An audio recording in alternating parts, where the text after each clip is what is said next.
This is Murray, and this is Murray's roadmap to success. Now, he's a great dog. It's funny. I just opened the bag of treats, and he like bounded in here like with some serious authority.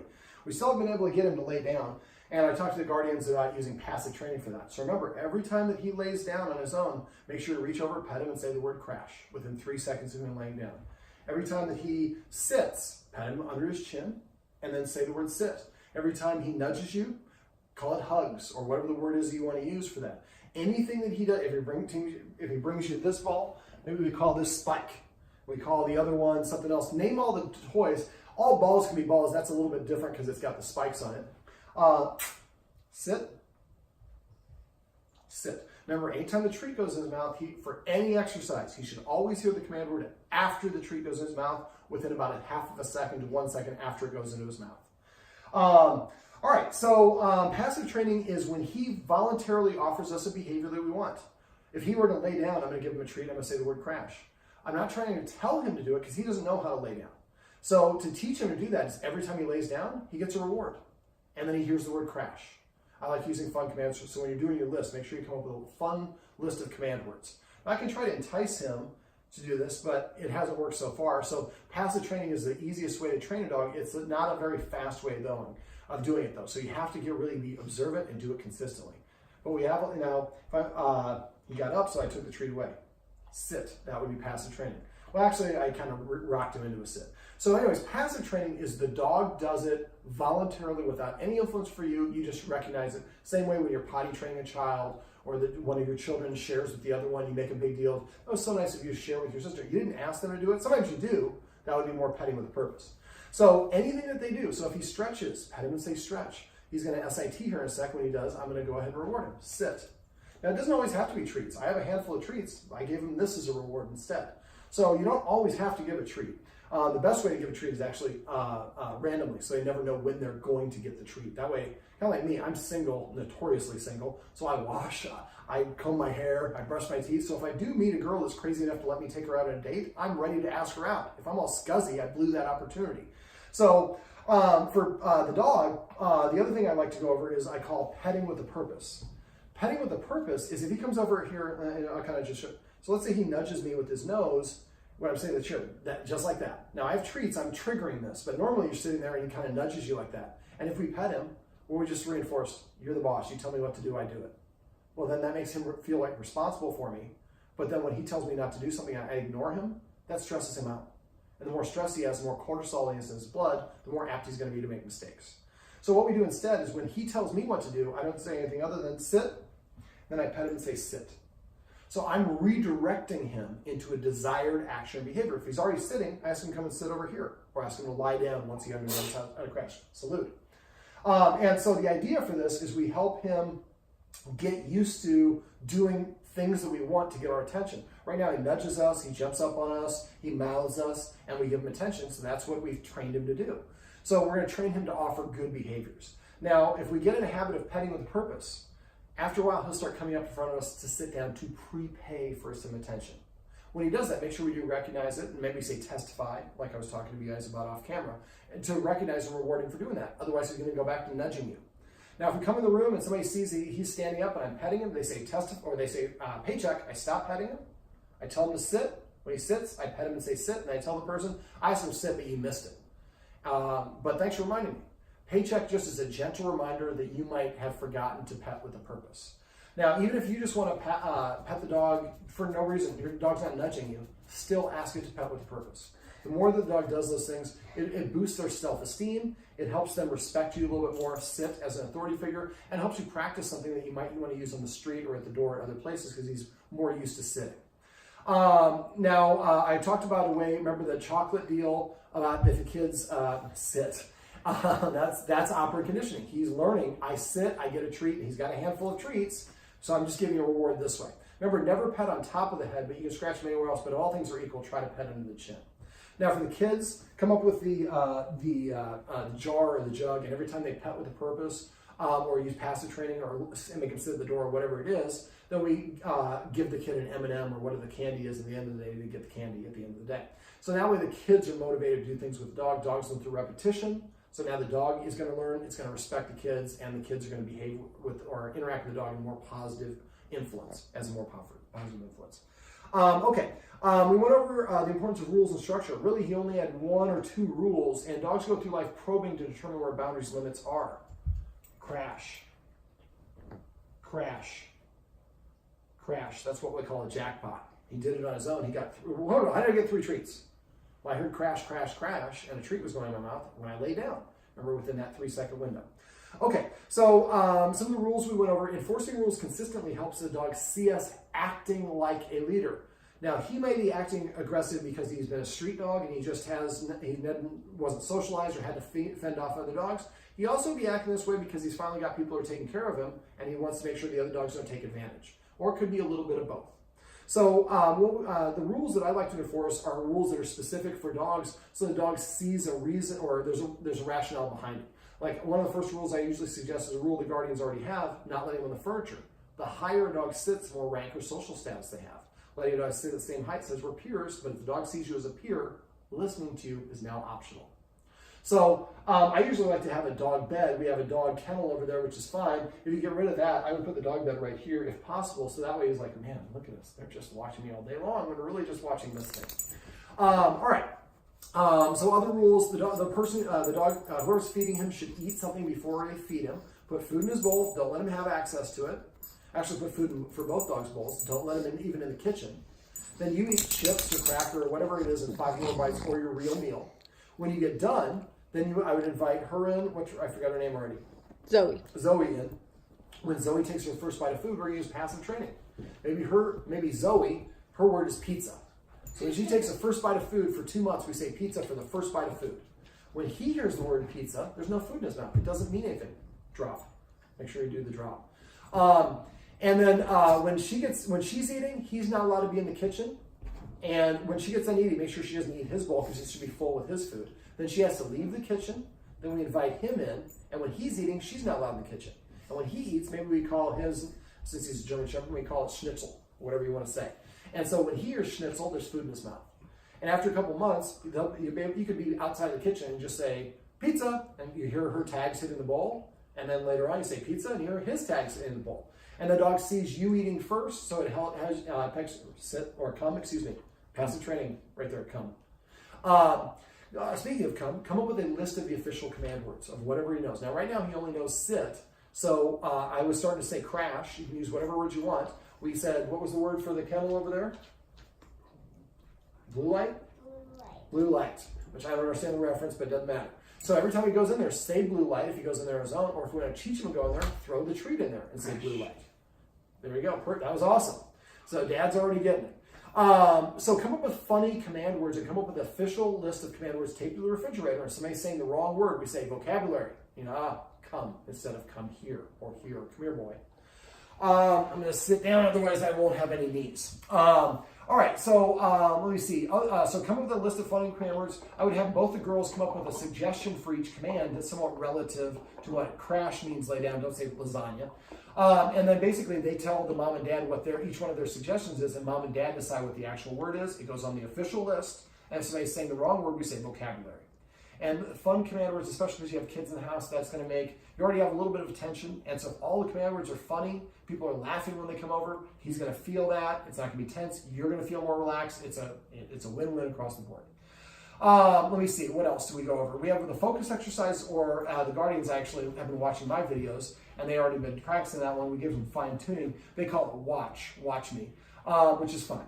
So remember, when you're on a walk, the whole point is get him out of trouble before he reacts. One of the things you might want to do is have somebody have a camera rig like we're filming with now, walk in the street so you're filming him diagonal so you can see him here and the dog ahead of him. And that way when you're watching this, the first couple times you can do it, use the martingale so you have more control. And then when he starts reacting and barking, immediately pull him away. Now that's not normally what we'd like to do. But when you're filming it, if you film it at an angle, you can watch it later on a big screen TV and be like, you know what, right before he does the ears flip back, he gives an Elvis with his teeth, his tail goes straight back, his hackles come up, and he starts breathing heavy. So now we know what his warning signs are. So now we're walking and we see, oh, the tail's going up, hackles are up, oh, there's a dog over there. Let's walk around the car, across the street, and increase the distance so he doesn't have to react. We get him out of trouble before he needs to react. So recognizing what his warning signs are by filming it can be really effective. I wouldn't do that a lot. Just do it until you have a couple of footage of what's going on. Now, if you're walking and you see another dog, remember, distance is your friend. The best thing you can do is increase distance between him and if he's reacting. He's not going to hear you when he's reacting. He's not going to listen. He might bite you inadvertently if in the wrong situation. Not intentionally, but accidentally, just in a flurry. So use the martingale collar with the special twist leash that I showed you. It's a non-pain causing device. It will give you more control, and the constriction actually works same way as swaddling a baby. Let me see. Other rules that we went inside. If somebody's eating here on the surfboard-looking coffee table, the dog is not allowed to be on this carpet. If there's another setup in a different room, same sort of thing. Remember, dogs should be at least 7 feet away from whoever's eating. Now, we talked about Zoe, who loves to camp out under the table because she used to get food from the kids. Well, we're not going to give any more people food because that's confusing for the dog. And yeah, I know it's going to be hard, but I promise you it's not that big. They don't, anyways, just don't do it. So when Zoe's doing that, make sure you don't let her. I would say we kind of have carpet here to the line, and then it's hardwood floor, and then tile going in the kitchen. I would say when there's food on the table, the dog's not allowed to be on the hardwood floor between here and the kitchen. They can be anywhere else they want. They can be over here, over there, just can't be there. The distance will help. And then basically when we get done eating, if we do have crumbs, then we invite the dog over with permission once the food is all gone, and then we point out, and each time the dog licks it up, we say housekeeping. So that way we come up with that funny command word. Also practice the door. If I don't put it on the website and you want me to, and you forgot, message me and I'll either add it to your write-up or I can send you a link where it shows you the door claiming exercise. I had you guys do it. One of the guardians was moving around really fast when she's doing it. So have one big dramatic step this way. Think of yourself as like a dance, a long sweeping stroke one way or the other, but a whole lot of little movement. He thinks it's play, and that's when he started getting more rambunctious going around you. Now, if that's too big of a space, change your environment to suit your needs. Go to like Lowe's or somebody who sells refrigerators, get a giant refrigerator box, put it against this wall and slide it over a little bit. So instead of an opening this way, we open the box this way and we only have this much space. So that's easier for us to defend. And then next time we do it, we move it a little bit over, a little bit over, a little bit over. Eventually it's a real space and the dog's used to doing it. Now the best way to do this is do it when we have people at the door that we are controlling. So instead of having it be a guest where he might react to, have it be a family member that calls or texts ahead of time, and we park a couple houses away so he doesn't hear the timing of our engine of our car. We text the person ahead of time so they're ready. We come and knock the door. Remember, first step is he has to move on this side of the carpet. And then you want to step back, step by step. Pause 1 second between each 2 steps backwards and keep your hips pointed towards him. Flop, flop. Flop means go on your side. And then while my hips are still pointing at the dog, I'm going to click the deadbolt several times as loud as I can. And if he comes forward, I stop what I'm doing. I rush towards him using those escalating consequences. And I just take a step back, pause until I get there. Break down each individual step of the activity into small steps so we can practice the behavior we want in the easiest capacity possible. Then we start doing them all together in the easiest capacity possible. Then we gradually start making it more and more realistic. At first, it's somebody at the door that it's not a family member, but somebody he knows he's not going to be reactive to. Then eventually it might be a neighbor, somebody that he's met, but he's not, So we're gradually working him up to a real world situation. Now, you're doing a greeting. The greetings that you're doing are fine. Meeting outside is actually more desirable because there's more space and there's distractions, which helps the dog feel more comfortable. And if he gets stiff or whatever, increase the space.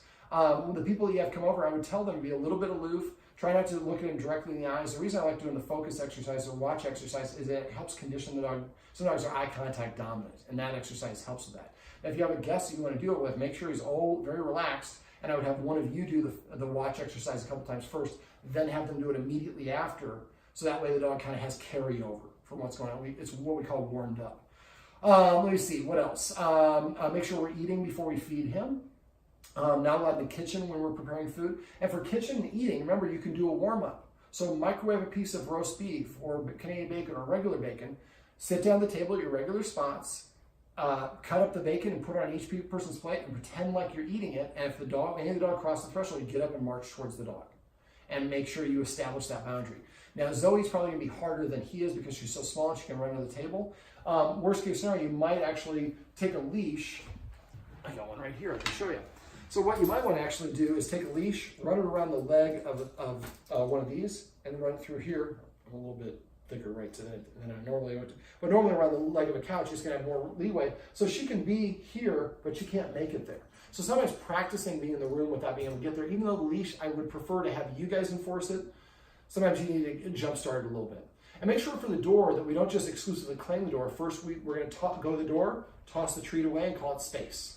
And do that like maybe 5 times, maybe do that 5 times a day with about 3 or 4 treats when there's nobody at the door.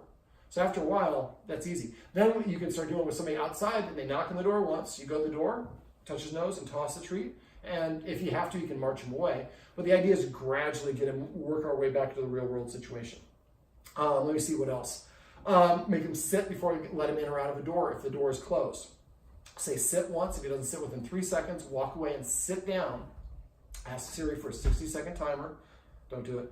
And then wait, and then go back to the door and tell him again. This time we walk away if he does it for 2 minutes. Next time we walk away for 4 minutes, then for 8 minutes. We keep on double length of time until when we go to the door and say sit, he sits down, and then we open the door. That becomes the reward. I'd also make him sit before you cross the street anywhere. And then if you are, when you're on your walks, in between every driveway, stop. Between the driveways of your neighbors. Stop, tell them to sit, give him a treat, and say sit, and then walk again. So on your walks, he's practicing that stopping and sitting down over and over again, and it becomes normal. Eventually, you'll stop, and he'll just automatically sit down for you. Make sure you recognize when he does that. Now, when you're on walks, like I said, if you see another dog, the best thing you do is increase the distance and get him out of there before he's reacting. Once he's reacting, he's not going to listen to anything. Now, I showed the Guardians how to use a martingale collar with special twisted leash. Oh, one little twist of this. A lot of people accidentally put their dog's head through the wrong one of these. When you're doing it, when you do it properly, the 2 loops should be on the outside. So if you're doing it like here, you don't have the 2 loops on the outside. So, and it's the one with a D ring, as we call it a D ring because it looks like the letter D. Actually, for you, it will look like a letter D that way. But this is the one that's the outside, so his head should be on the other one. And should just slide over. There's no snap or buckle, so there's nothing to fail if he does really go crazy. And remember, always go through the head, towards the loop, towards the head, never towards the butt. And worst case scenario, and keep it short leash. Remember, the correction is boom, up and down, really super duper fast. Don't pull him with it unless you absolutely have to. And that's an emergency situation. But don't let his chest go in front of you. Quick tap and then go back. And if you're doing that combined with sitting between driveways, it's just going to make it a lot easier for him. Also, don't forget that you can always exercise your dog before a walk. So that's one of the first things we talked about. It was actually increasing the exercise. So the Guardian does a great job of fetch. I showed him how to teach the dog to drop, so make sure you practice that like I mentioned earlier. And then first time you do it, next time you do it with an empty stomach and count each throw this way and back and that way and back as 1. And then do as many as you, until he just drops and says, I'm not coming anymore. Now we know the maximum number, and then we can do 50% to 30% of that before the walk. Give him about 10 or 15 minutes to relax, then take him for the walk. We burned off that excess energy. Make sure you undo the martingale twist of the leash, as long as there are no dogs around, once per block, and give him, or unless it's a really long block at every reasonable amount of distance, and give him a free. So I say free and let him sniff around where you designate. Don't let him mark on walks. Pee once, but don't pee on everywhere, because that's marking and that's asserting authority, and then everything in his neighborhood he thinks is his. So we let him pee once and then not again. And if there's a fire hydrant and I come up and I stop, well, he's going to pee on it. Don't stop. Remember with the martingale, if he stops, just let your arm go limp and keep going. Never pull from behind. The only time we correct is when the dog tries to go in front. We do a quick jerk and then go back down. Let me see. Is there anything else I'm forgetting? I went over the escalating consequences. Make sure you use those. I'm trying to think if there's anything else. I think I've pretty much covered most of it. Mm-hmm. Now, if I didn't cover, or you forgot something to ask me, or you forgot something that I forgot something to go over in this video, please don't hesitate. Call or text me. If I don't hear from you, I assume that everything's going great. And I'm hoping that all of these the structure and the discipline and all the stuff that we went over here is going to have a profound impact, and he's not reacting to people at the door or outside. If he's still reacting, become the January 1, call me and we'll set up a BAT or behavior adjustment training session to specifically work on the dog aggression. Also remember, when the squirrels are invading and taking the avocados and he's worked up and he's animated, protect, or whatever the word is you want to use, so that you can create that brand and create that command word, so you need it as a faux command in the worst case scenario. The other exercise, scent games. Remember, Google scent games. One of the daughters is already doing a little bit of that. That's great. It's a nice, great way to help him feel good about or drain some energy. Remember to throw the treats in there and say blue light. Same thing if you get a dog bed in the other room, put him in, give each dog, each place a specific designation. All right, Murphy. Murray. Murray. Murray. Murray. He's coming. I hear you, buddy. This is Murray. Sit. This is Murray, and this is Murray's roadmap to success. Remember, everything you do trains your dog. Only sometimes you mean it.